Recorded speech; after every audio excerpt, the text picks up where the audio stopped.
दोस्तों, जय Poonia YouTube channel में आप लोगों का स्वागत है। आरएएस और सिविल सेवा यानी कि आईएएस के लिए आज हमारी जो क्लासेज होगी वो विश्व भूगोल से संबंधित है। सबसे पहले हम दक्षिण अमेरिका महाद्वीप से अपनी क्लास शुरू करेंगे। दक्षिण अमेरिका महाद्वीप की जो जो भौतिक विशेषताएं है वो आज सारी हम इस क्लास में पढ़ेंगे। दक्षिण अमेरिका महाद्वीप का एक सामान्य परिचय।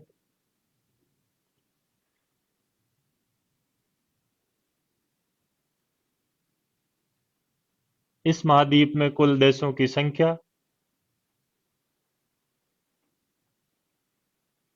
भौतिक विशेषताओं में यहाँ पर्वतमालाएं, चोटियां, पठार, नदियां, मरुस्थल,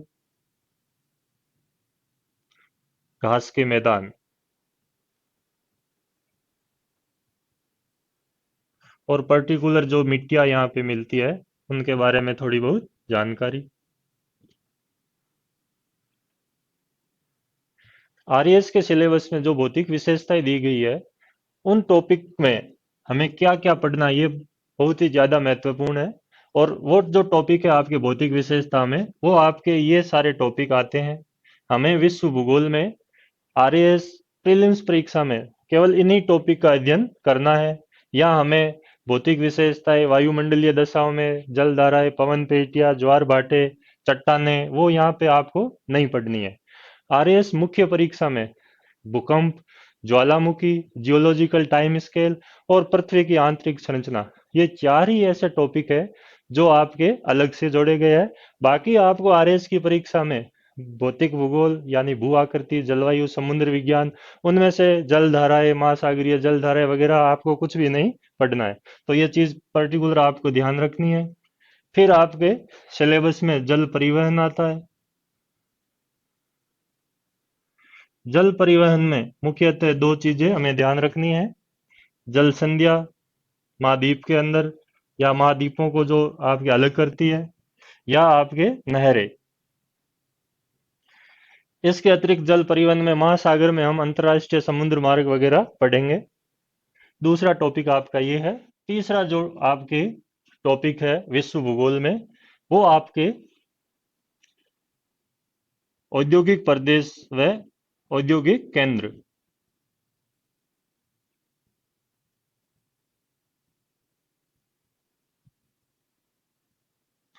और चौथा टॉपिक हमें पढ़ना है जैव विविधता व पर्यावरण।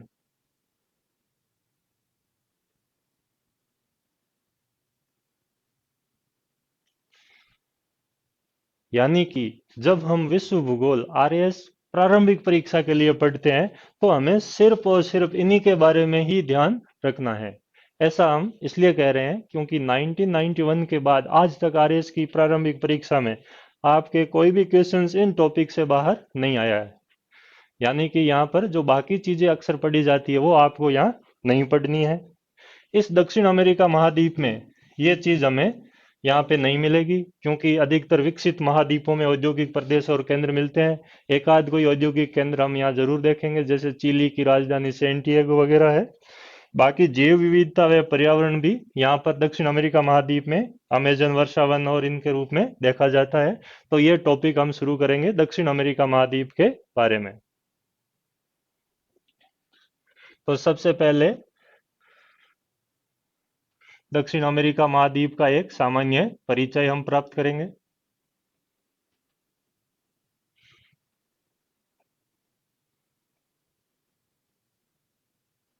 General introduction. दक्षिण अमेरिका महाद्वीप का हम मैप की बात करें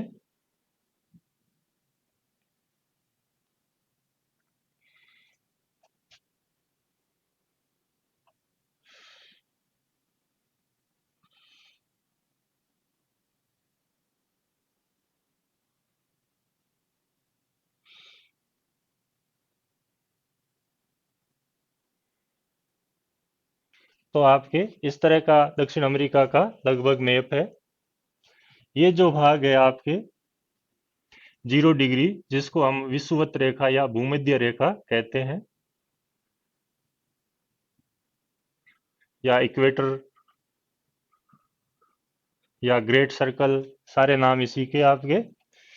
दूसरी जो महत्वपूर्ण रेखा इस महाद्वीप से गुजरती है वो आपके 23.5 डिग्री दक्षिणी अक्षांश, जिसको हम मकर रेखा के नाम से जानते हैं। यानी कि इस महाद्वीप का अधिकतर भाग दक्षिणी गोलार्ध में है, और 0 डिग्री जो ग्रीनविच रेखा वो आपके यूरोप और अफ्रीका से गुजरती है, तो उसके ये पश्चिमी गोलार्ध में है। तो अब दक्षिण अमेरिका महाद्वीप की जब हम ग्लोबल लोकेशन देखते हैं, ये आपके 0 डिग्री हो गई, ये मकर रेखा हो गई। पश्चिमी देशांतर में लगभग ये 70 डिग्री पश्चिमी देशांतर के आसपास स्थित है। तो दक्षिण अमेरिका महाद्वीप की जो लोकेशन आएगी आपके, वो इस जगह पे आएगी।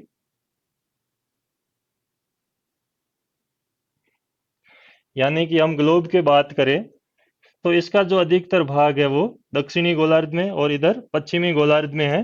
तो ये जो भाग हुआ आपका पश्चिमी और दक्षिणी, यानी कि पृथ्वी यानी ग्लोब पे इसकी जो लोकेशन आएगी वो आपके दक्षिणी पश्चिमी भाग में आएगी। तो ये चीज यहाँ पे महत्वपूर्ण है, हमें ध्यान रखनी है। फिर हम विषुवत रेखा और मकर रेखा की बात करते हैं। तो दक्षिण अमेरिका महाद्वीप में विषुवत रेखा मुख्यतः 3 देशों से गुजरती है। दोस्तों यहाँ पर जो देश है, एक टेरिटरी है जिसका नाम है फ्रेंच गुआना, ये फ्रांस के नियंत्रण में है। फिर यहाँ पर सूरीनाम है जहाँ डच भाषा बोली जाती है। फ्रेंच गुआना में आपके फ्रेंच भाषा बोली जाती है। फिर यहाँ पे गुआना है जहाँ पे इंग्लिश भाषा बोली जाती है। फिर आपके ये जो देश है वेनेजुएला है। ये जो भाग है आपका यहाँ पर इक्वेडोर है।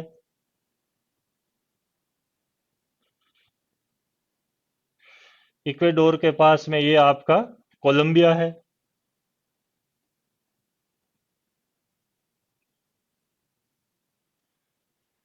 इक्वेडोर के नीचे ये जो भाग है आपके, ये पेरू देश है। पेरू के पास यहाँ पर स्थल अवरुद्ध देश के रूप में आपके बोलिविया देश है।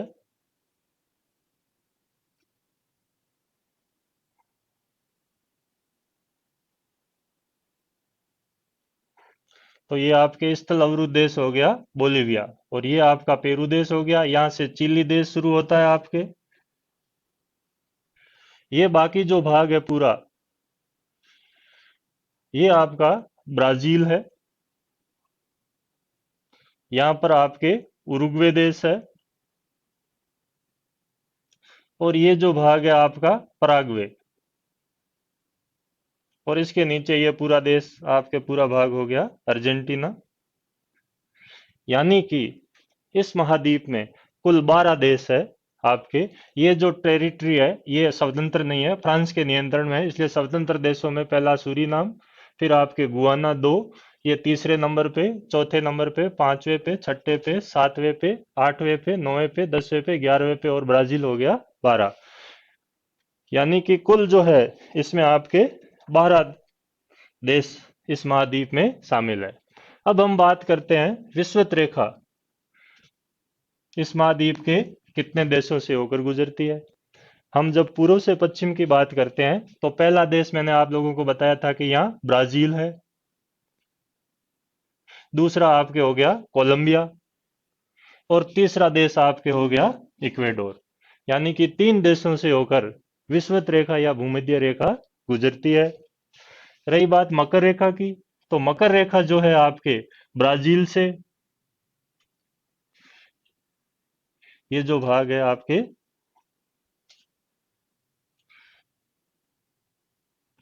मकर रेखा का, तो मकर रेखा जो मुख्यतः आपके ब्राजील,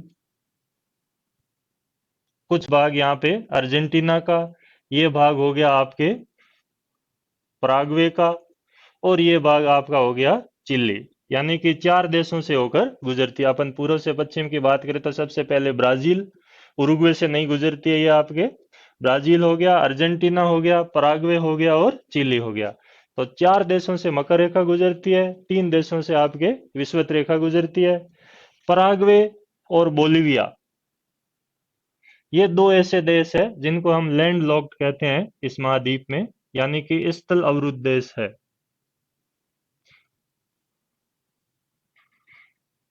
स्थल अवरुद्ध देश का अर्थ हुआ जिनकी कोई समुद्री सीमा नहीं लगती है। अगर कोई झील स्थित है और महासागर की सीमा नहीं लगती है तो भी वो देश आपके स्थल अवरुद्ध देश कहलाएगा। तो दक्षिण अमेरिका महाद्वीप का जो हम परिचय की बात करें तो कुल 12 देश है। इन 12 देशों में दोस्तों सबसे बड़ा जो देश है क्षेत्रफल और जनसंख्या की दृष्टि से ब्राजील है। हम पढ़ते आए हैं कि दुनिया का 5वां सबसे बड़ा देश ब्राजील है, चाहे वो क्षेत्रफल हो चाहे जनसंख्या हो।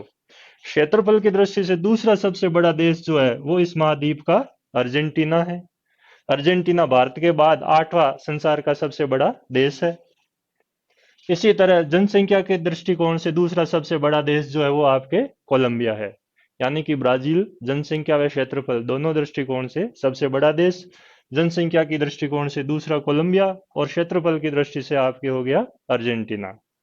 इस महाद्वीप का सबसे बड़ा जो नगर है वो ब्राजील में है, जिसका नाम है साओ पाउलो।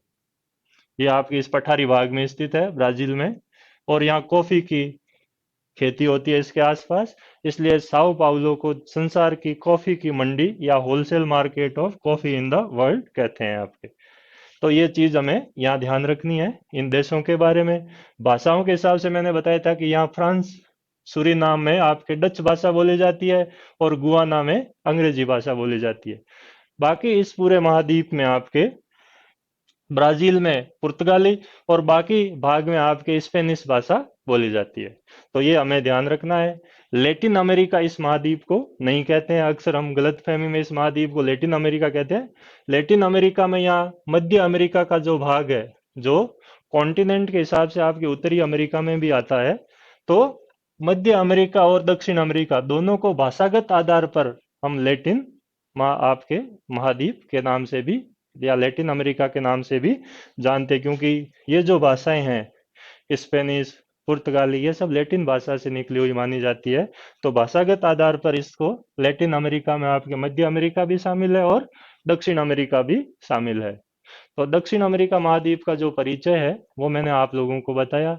इस महाद्वीप को पक्षियों का महाद्वीप भी कहते हैं। यहाँ पर बर्ड्स की आपके प्रजातियां मिलती है। जैसे ब्राजील में एक चिड़िया मिलती है जिसको रियो कहते हैं। गुआनो पक्षी मिलता है। यहाँ पर एक गुआक्विल बंदरगाह है प्रशांत महासागर में इक्वेडोर का। वो तो आपके पशु पक्षियों की विचित्र प्रजातियों के लिए जाना जाता है। जैसे हम पढ़ते हैं कि भारत में उड़ीसा के तट पर जो भीतरकनिका आपके अभयारण्य है, वहां पर टिकरपाड़ा है, ओलिव रिंडले प्रजाति का कछुआ पाया जाता है जिसको हम ग्रीन टर्टल कहते हैं। ये जो ओलिव रिडले कछुआ है ये मुख्यतः आपके यहाँ पर गुआक्विल जो आपके इक्वेडोर का बंदरगाह है, और इस गुआक्विल के पास एक द्वीप है जिसका नाम है गालपागोस। और ये गालपागोस विचित्र प्रजातियों के लिए जाना जाता है। ये ओलिव रिंडले मुख्यतः इस गालपागोस द्वीप का रहने वाला कछुआ है, जो आपके प्रशांत महासागर को पार करते हुए मलक्का जल संधि से होते हुए उड़ीसा के तट तक पहुंच गया है। तो ये चीजें हमें ध्यान रखनी है दक्षिण अमेरिका महाद्वीप का जब हम परिचय पढ़ते हैं। तो दोस्तों इतनी चीजों को हमें हमारे दिमाग में रखना है कि विषुवत रेखा मकर रेखा कहाँ कहाँ से गुजरती है और इस महाद्वीप की मुख्य भौतिक विशेषताएं क्या है। जब हम इस महाद्वीप की एक और बात हमें ध्यान रखनी है, जो चिली देश है दोस्तों यहाँ पर फैला हुआ है। हम पढ़ते हैं कि संसार में देशांतरीय विस्तार वाला सबसे बड़ा देश जो है वो आपके रूस है, क्योंकि उसका क्षेत्रफल बड़ा है। लेकिन अगर अक्षांश के हिसाब से किसी देश का हम विस्तार देखते हैं तो दुनिया में सर्वाधिक अक्षांशीय विस्तार वाला जो देश है वो आपका चिली है। ये आपके मकर रेखा के उत्तर से शुरू होता है और यहाँ पे 80 डिग्री तक आपके इसका विस्तार देखने को मिलता है। यानी अक्षांश के हिसाब से इस देश में आपको चारों जलवायु मिलेगी। यहाँ पे उष्ण मिलेगी, उपोष्ण मिलेगी, शीतोष्ण मिलेगी, और यहाँ अंतिम में आपको माइनस में टेम्परेचर मिलेगा। यानी कि लगभग 60 डिग्री का तापमान का यहाँ अंतर आ जाता है। तो ये हमने पढ़ा दक्षिण अमेरिका की सामान्य विशेषताएं। इसके बाद हम जो दूसरा टॉपिक लेंगे दक्षिण अमेरिका महाद्वीप में, वो आपके दक्षिण अमेरिका महाद्वीप की पर्वतमालाएं लेंगे।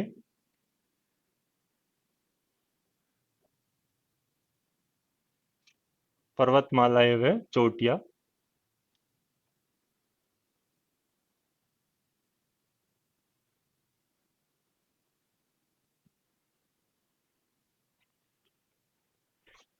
दोस्तों, हम पढ़ते आए हैं कि संसार में कुछ पर्वतमालाएं नवीन, कुछ पर्वतमालाएं पुरानी, कुछ नवीन मोड़दार या पुरानी मोड़दार पर्वतमालाएं कहलाती है।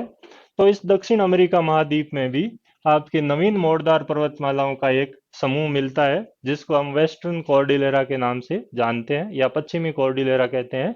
और उसका सबसे बड़ा जो समूह है वो आपके एंडीज पर्वतमाला के नाम से जाना जाता है। बात करते हैं हम यहाँ पे एंडीज पर्वतमाला की।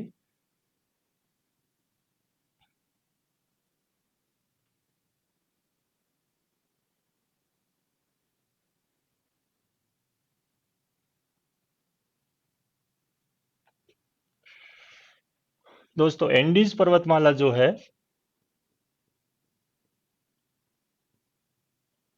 पहले हम इसका सामान्य परिचय एक बार देख लेते हैं कि इसको किस नाम से जानते हैं। एंडीज पर्वतमाला जो है उसकी जो सबसे प्रमुख विशेषता है उसमें पहली है कि यह एक नवीन मोड़दार पर्वतमाला है।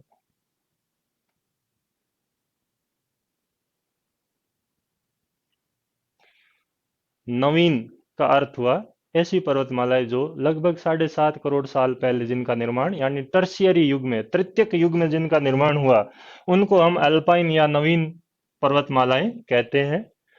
हिमालय हुआ, Rocky, Andes, Alps, Caucasus, Atlas, ये सारी पर्वतमालाएं जो है वो आपके नवीन कहलाती है।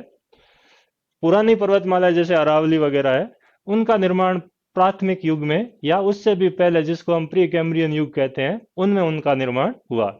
यानी कि 30 करोड़ साल या उससे पुरानी जो पर्वतमालाएं हैं वो आपके कहलाती है पुरानी। 30 करोड़ से 7.5 करोड़ साल के बीच में पर्वत निर्माण नहीं के बराबर हुआ, यानी 22.5 करोड़ साल तक पर्वत निर्माण की प्रक्रिया नहीं हुई। फिर 7.5 करोड़ साल पहले टर्शियरी युग में, जिसको हम तृतीयक युग कहते हैं, वापस पर्वत निर्माण की प्रक्रिया शुरू हुई। जैसे इयोसीन युग वगैरह है, उनमें ओलिगोसीन, मायोसीन, प्लायोसीन, तो उन युग में जो पर्वतमालाएं बनी तृतीयक युग में और जिनका निर्माण या जिनका उत्थान आज तक जारी है, उन पर्वतमालाओं को हम नवीन या युवा पर्वतमालाएं कहते हैं। मोड़दार पर्वतमाला इसलिए कहते हैं, जैसे ये यहाँ पर आपके प्रशांत महासागर है और ये दक्षिण अमेरिका है। प्रशांत महासागर संसार की सबसे बड़ी प्लेट कहलाती है। प्लेट मुख्यतः 100 किलोमीटर मोटे भाग को कहते हैं पृथ्वी का। उसके नीचे मैग्मा मिलता है, उस पर यह प्लेटें गति करती है। जब दो प्लेटें अभिसरण करती है, यानी कि आमने सामने गति करती है, तो कंप्रेशन होता है। कंप्रेशन होता है तो चट्टानों में मोड़ पड़ते हैं। जब दोनों प्लेटें आपस में टकराती है ऊर्जा तरंगों के कारण, तो कंप्रेशन होता है। कंप्रेशन से यहाँ पर चट्टानों में मोड़ पड़ते हैं। ये जो ऊपरी भाग होते हैं इनको हम अपनति कहते हैं, और जो धंसे हुए भाग होते हैं वो आपके अभिनति कहलाते हैं। इन दोनों को, अपनति और अभिनति को, संयुक्त रूप से भूगोल में वलन या मोड़ कहते हैं। यानी कि ये जो भाग था प्लेट का 100 किलोमीटर मोटा भाग, और वो जो प्लेट है वो भी चट्टानों से ही निर्मित है। और जब कंप्रेशन हुआ तो इन चट्टानों में मोड़ या संकुचन हुआ। संकुचन होने के कारण जो ऊपरी भाग है वो अपनति और धंसा हुआ भाग जो घाटी है वो आपके अभिनति। इनको संयुक्त रूप से वलन या मोड़ कहते हैं। यानी कि इन पर्वतमालाओं की चट्टानों में मोड़ या वलन पाए जाते हैं, इसीलिए हम इनको मोड़दार पर्वतमालाएं कहते हैं। तो एंडीज पर्वतमाला भी आपके एक नवीन मोड़दार पर्वतमाला हुई। फिर एंडीज पर्वतमाला का जो विस्तार है वो आपके, हमें ये ध्यान रखना है कि एंडीज का जो मुख्य विस्तार है वो पश्चिमी भाग में है, तट के समानांतर है। यहाँ इस भाग में आपकी ये फैली हुई है। तो लोकेशन के हिसाब से भी पर्वतमालाओं को हम दो भागों में रख सकते हैं। जैसे एक पर्वतमाला जैसे हिमालय है वो महाद्वीप के बीच में है, तो ऐसी पर्वतमालाओं को हम बोलते हैं मध्य महाद्वीपीय श्रेणी। और जो पर्वतमालाएं आपके तट के नजदीक स्थित होती है, ऐसी पर्वतमालाओं को हम तटीय श्रेणी कहते हैं। जैसे एटलस है, रॉकी है, एंडीज है, ये आपकी कोस्टल रेंज या तटीय श्रेणियां कहलाती है। तो एंडीज की एक विशेषता हमने लिखी कि नवीन मोड़दार पर्वतमाला, दूसरी जो विशेषता है वो आपके तटीय श्रेणी है। अब हम बात करते हैं इस एंडीज की एक जो सबसे बड़ी विशेषता है, वह है कि इसको पश्चिमी कॉर्डिलेरा के नाम से भी जानते हैं। आरएएस की मुख्य परीक्षा में कई बार आपके ये 15 शब्दों में ये क्वेश्चन पूछा जा सकता है, या कई बार एग्जाम्स में पूछा गया कि वेस्टर्न कॉर्डिलेरा या कॉर्डिलेरा किसे कहते हैं।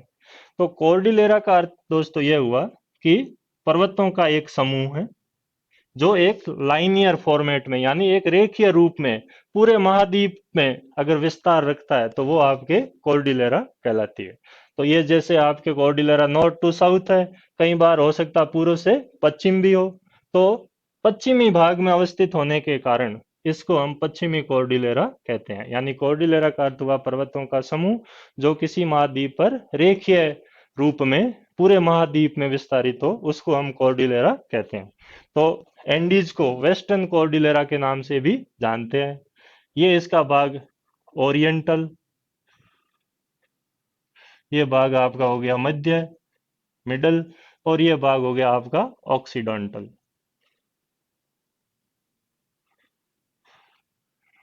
तो ओरिएंटल, मिडल और ऑक्सीडेंटल, फिर ये भाग एक ही है आपके, यहां तक फैला हुआ है। फिर विस्तार की बात आती है कि एंडीज पर्वतमाला का विस्तार कहाँ पे है, कितना है। तो दोस्तों एंडीज पर्वतमाला का विस्तार 7 देशों में है। अब आपको ध्यान रखना है कि 7 देश जो है उत्तर से दक्षिण, इनका क्रम कौन कौन सा है। तो हम 7 देशों के क्रम की बात करें तो सबसे पहला जो देश है आपके इस भाग में, मैंने अभी बताया था आप लोगों को कि यहाँ पर जो देश है उसका नाम आपके आता है वेनेजुएला। यानी फर्स्ट जो कंट्री हुआ वो आपका वेनेजुएला। दूसरा आपका हो गया कोलंबिया। तीसरा आपका हो गया इक्वेडोर। फिर आपका हो गया यहाँ पे पेरू। फिर ये जो भाग है यहाँ पे आपका हो गया बोलिविया।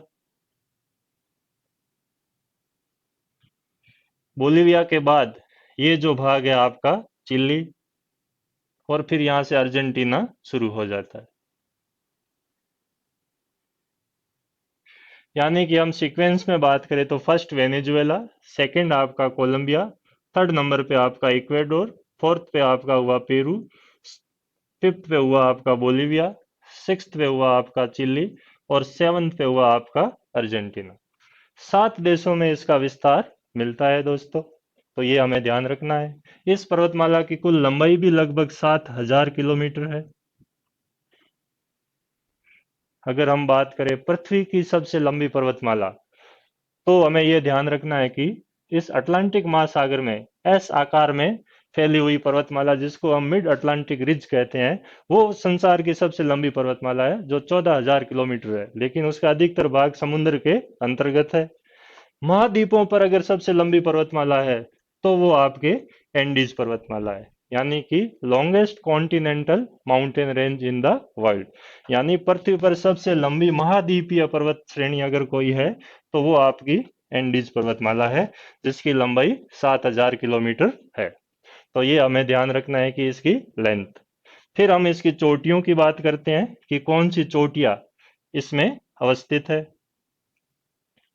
तो दोस्तों इस एंडीज पर्वतमाला का सबसे ऊंचा भाग भी लगभग 7,000 मीटर है। यानी कि 7 का जो है संख्या हमें ध्यान रखनी है, 7 देश 7,000 किलोमीटर। और इसकी जो सबसे ऊंची चोटी है वो यहाँ पे आपको मिलेगी अर्जेंटीना देश में, न कि चिली में। अधिकतर बुक्स में चिली लिखा हुआ मिलता जो गलत है। इसका नाम है आपके एकांकागुआ।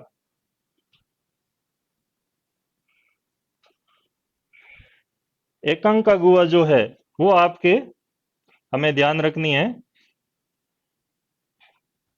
इसको हम थोड़ा डार्क करेंगे।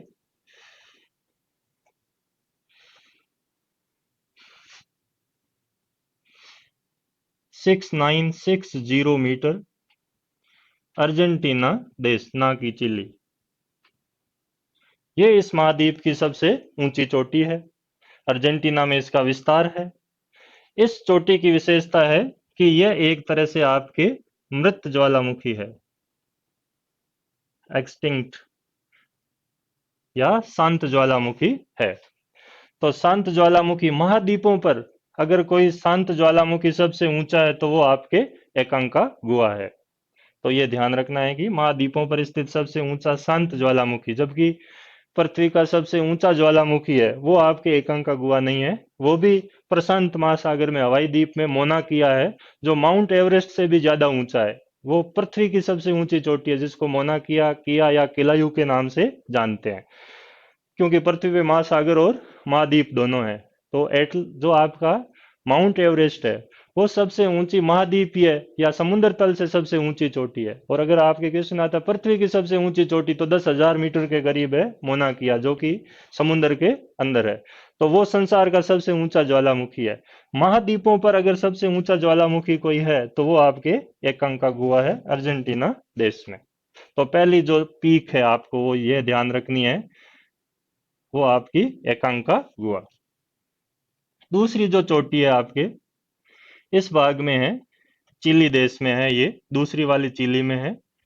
ये इस पर्वतमाला की दूसरी सबसे ऊंची चोटी, जिसका नाम है ओजोस डेल सलादो।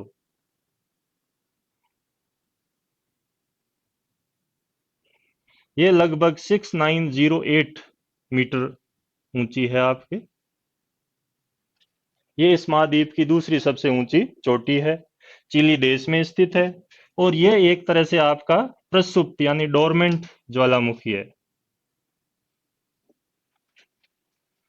यानी संसार का सबसे ऊंचा प्रसुप्त ज्वालामुखी अगर कोई है तो वो आपका ओजोस डेल सलादो है। और इसकी जो लोकेशन है वो आपके चिली देश में आती है।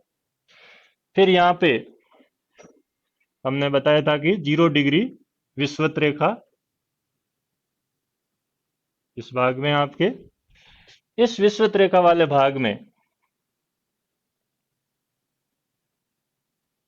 यहाँ पर छोटा सा देश है जिसका नाम है आपके इक्वेडोर।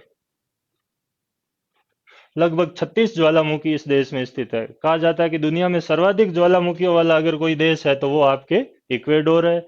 और संसार में सर्वाधिक ज्वालामुखियों वाली पर्वतमाला है तो वो आपकी एंडीज पर्वतमाला है। इक्वेडोर देश में विषुवत रेखा के दक्षिण में 2 ज्वालामुखी है, यानी कि पहला हमें यह ध्यान रखना एकांका गुहा, फिर आपका हो गया ओजोस डेल सलादो। फिर हम तीसरा यहाँ दक्षिण से उत्तर की तरफ जाते हैं तो इस भाग में इक्वेडोर में जो आपका ज्वालामुखी चोटी है उसका नाम है चिम्बेरेजो।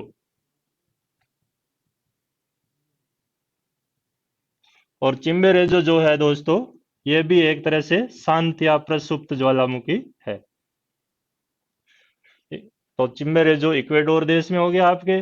और चिम्बेरेजो के उत्तर में जो चौथे नंबर पे ज्वालामुखी मुख्यतः चोटी है जो हमें ध्यान रखनी है, वो हम सभी जानते हैं, उसका नाम है इक्वेडोर देश में कोटोपेक्सी। लगभग इसकी ऊंचाई 5900 मीटर के आसपास है। और ये संसार का कहा जाता है कि महाद्वीपों पर स्थित सबसे ऊंचा सक्रिय ज्वालामुखी, क्योंकि पृथ्वी का सबसे ऊंचा ज्वालामुखी मोना किया मैंने आप लोगों को बताया वो खुद सक्रिय ज्वालामुखी है, इसलिए संसार का सबसे ऊंचा ज्वालामुखी तो वही हुआ आपका। लेकिन महाद्वीपों पर स्थित अगर कोई सबसे ऊंचा या समुद्र तल से सबसे ऊंचा कोई सक्रिय ज्वालामुखी है तो वो आपका कोटोपेक्सी है। और देश जो है वो मुख्यतः इक्वेडोर है, यानी चौथे नंबर पे ये चोटी हुई। और पांचवें नंबर पे जो चोटी हमें यहाँ ध्यान रखनी है इस भाग में, वेनेजुएला देश में, इसका नाम है बोलीवर। ये ज्वालामुखी नहीं है, सामान्य चोटी है। और साइमन बोलीवर जो कि समाजवादी नेता थे दक्षिण अमेरिकी महाद्वीप के, उनके नाम पर इसका नाम बोलीवर रखा गया है। तो एंडीज पर्वतमाला की ये 5 मुख्य चोटियां हमें ध्यान रखनी है। अगर उत्तर से दक्षिण देखें तो सबसे पहले Bolivar, Cotopaxi, Chimborazo, Ojos del Salado और एकांकागुआ, या दक्षिण से उत्तर में आप इस तरह से इनको याद रख सकते हैं। यह ध्यान रखना है कि विषुवत रेखा के दोनों दक्षिण में है, चाहे कोटोपेक्सी हो चाहे चिम्बेरेजो हो। अब एंडीज की बाकी जो विशेषताएं हम उन पर ध्यान देंगे। दोस्तों, एंडीज पर्वतमाला के ऊपर 4 मुख्यतः देश है वो आपके स्थित है।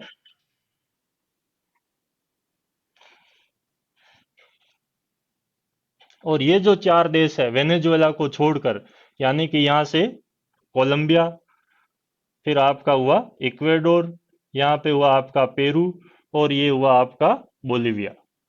ये चारों देश लगभग पूर्णतया एंडीज पर्वतमाला पर स्थित है, इसलिए इनको एंडियन कंट्री कहते हैं।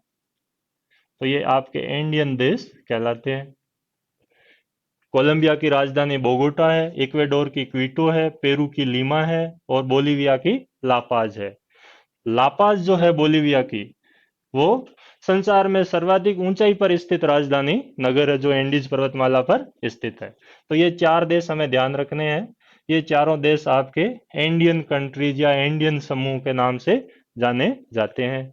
पेरू में पुरानी माचू पिचू सभ्यताएं थी आपके इस देश में, उसके लिए भी पेरू देश जो है वो प्रसिद्ध है। तो ये चीजें यहाँ ध्यान रखनी है। फिर आपको यह ध्यान रखना है कि इस एंडीज पर्वतमाला में, पेरू में, लामा ऊंट पाया जाता है, जो आपके बिना कुबड़ वाला ऊंट माना जाता है। जबरीला ऊंट जो होता है उसका नाम है लामा। तो ये यहाँ की बायोडाइवर्सिटी है। गुआनो पक्षी जो है उसकी बीट से खाद बनती है, जो दुनिया की सबसे महंगी, सबसे फर्टाइल खाद मानी जाती है। वो खाद भी पेरू और आपके अटाकामा मरुस्थल में मिलती है। तो ये चीजें हमें यहाँ एंडीज पर्वतमाला के बारे में ध्यान रखनी है। तो हमने एंडीज का विस्तार, पर्वतमाला की विशेषता, ये सारी चीज पढ़ी। आरएएस की जो मुख्य परीक्षा है उसमें आपके पर्वतमालाएं सिलेबस में है। 100 शब्दों का, यानी 100 वर्ड का जो क्वेश्चन आता है, उसमें आपको पूरी एंडीज पर्वतमाला की विशेषताएं पूछी जा सकती है। तो हमें सारा लिखना है कि दक्षिण अमेरिका महाद्वीप में नवीन मोड़दार तटीय श्रेणी पश्चिमी कॉर्डिलेरा के नाम से जानी जाती है। 3 भाग है उसके, ऑक्सीडेंटल, मिडल और ओरिएंटल। 7 देशों में विस्तार, 7,000 किलोमीटर लंबी, सबसे लंबी दुनिया की महाद्वीपीय पर्वतमाला।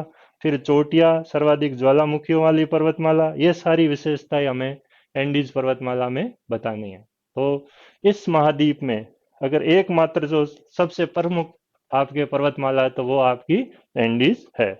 दूसरा, यहाँ पुराना पर्वतीय भाग ब्राजील में मिलता है, जिसको ब्राजीलियन भाग कहते हैं, उभार कहते हैं, जो आपके पुराना घर्षित भाग है, अवशिष्ट भाग है, तो उतना महत्वपूर्ण नहीं है।